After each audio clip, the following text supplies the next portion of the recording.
Honours পাশ করে এক যুবক দীর্ঘদিন ধরে চাকরি পাচ্ছে না। হঠাৎ একদিন চিড়িয়াখানায় তার একটা চাকরি হয়ে গেল। চিড়িয়াখানার বাঘটা হঠাৎ করে মারা যাওয়ায় খাঁচাটা শূন্য হয়ে পড়ে আছে।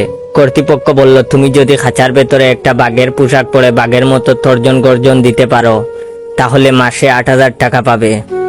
বেকার ছেলেটা তাতে রাজি। রোজ চিড়িয়াখানা খোলার আগে সে বাঘের পোশাক পরে খাঁচায় ঢুকে পড়ে। দর্শক এলে তাদেরকে তর্জন গর্জন ও আর নানান কায়দা কুসরত দেখিয়ে ভীষণ আনন্দ দেয়। দেখতে দেখতে চিড়িয়াখানার দর্শক বেড়ে গেল। বাঘের খাঁচার সামনে বিরাট ভিড়। চিড়িয়াখানার কর্তৃপক্ষ খুশি হয়ে বেতন বাড়িয়ে দিল। ভালোই চলছিল দিন। হঠাৎ হলো একদিন বিপত্তি। বাঘের খাঁচার পাশেই ছিল সিংহের খাঁচা। দুই খাঁচার মাঝে একটা লোহার জালের বেড়া। একদিন সেই বেড়া ধরে লাফিয়ে নেচে কুদে মজা দেখাতে গিয়ে পুরনো বেড়া ভেঙে সে গিয়ে পড়লো সিংহের খাঁচার ভেতর। এখন কি হবে? পিতৃক প্রাণটা বুঝে আর সিংহের হাতেই গেল। বয়ে জবু তবু হয়ে খাঁচার এক কোণে বসে দুয়া দুরুদ পড়তে লাগলো বেচারা।